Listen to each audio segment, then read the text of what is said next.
কলকাতার আরজিকরের নিন্দনীয় ঘটনায় দোষীদের অবিলম্বে কঠোরতম শাস্তির দাবিতে পথে নামল উত্তরবঙ্গ মেডিকেল কলেজের জুনিয়র ডাক্তাররা। শনিবার অর্থাৎ আজ দুপুরেই প্রতিবাদ মিছিলে পা মেলান Uttarbanga medical college, dental college, paramedical college ও নার্সিং কলেজের জুনিয়র ডাক্তাররা।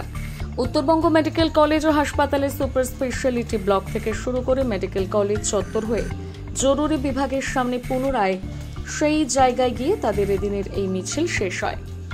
এই আরজিকরের বিচার চেয়ে এই মিছিলে শামিল হও। ধর্ষক খুনিদের মুখোশ খুলতে এই মিছিলে শামিল হও। যুদ্ধকালীন তৎপরতায় অবিলম্বে ধর্ষক খুনিদের গ্রেফতার করতে হবে। আরজিকর অথরিটিকে অবিলম্বে গ্রেফতার করতে হবে। রাত 11টা অব্দি এফআইআর করা হলো না কেন? ডাক্তার সন্দীপ ঘোষ জবাব চাই, জবাব দাও।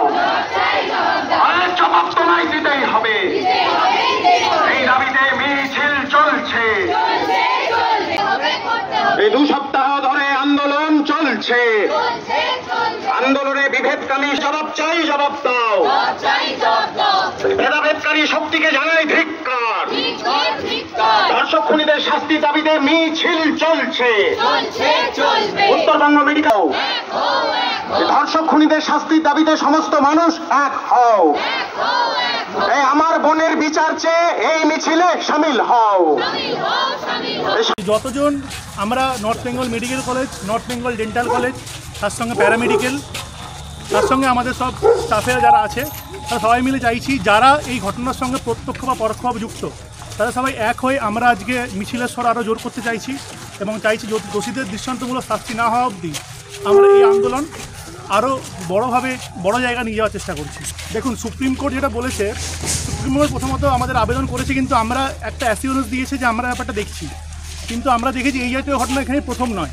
কেরালা, মহারাষ্ট্র ঘটনা হওয়ার পর সেখান থেকে বলা হয়েছে একটা সিপিএ একটা অ্যাসিওরেন্স দেওয়া হয়েছে, কিন্তু আমরা আর অ্যাসিওরেন্সের কথা শুনবো না। আমরা ইমপ্লিমেন্টেশন না হওয়া অবধি আমরা এই আন্দোলন চালিয়ে যাব। কারণ আমরা রেগুলার তারপরেও দেখছি যে ডাক্তারদের নিগ্রহের ঘটনা সব মেডিকেল কলেজে, তারপরেও আমাদের এসএসকেএমের তারপরে একটা ঘটনা ঘটেছে এবং গোটা ইন্ডিয়া জুড়ে সব জায়গাতেই ঘটনা ঘটছে নিরন্তর। ততক্ষণ অবধি আমরা এখানে ইমপ্লিমেন্টেশন হচ্ছে কিছু, ততক্ষণ অবধি আমরা এই আন্দোলন চালিয়ে যাব। সিবিআই একটা টাস্ক ফোর্সও গঠন করেছে। টাস্ক ফোর্স তাদের যে রিপোর্টগুলো সেগুলো জমা দেওয়ার কথা হচ্ছে আর কি। এবং রেগুলার আমরা দেখছি যে সন্দীপ ঘোষ এবং আরও সবাইকে রেগুলার দিনের পর দিন জেলার জন্য ডাকা হচ্ছে। আমরা দেখছি, আমরা সিবিআইয়ের উপর পূর্ণ আস্থা আছে আমাদের। চেষ্টা করছি যতদিন সম্ভব কোনো সদুত্তর পাচ্ছি ততদিন অবধি আমাদের আন্দোলন চলবে। Kaustav Chakraborty, second year PGT orthopaedics, north Bengal medical college hospital.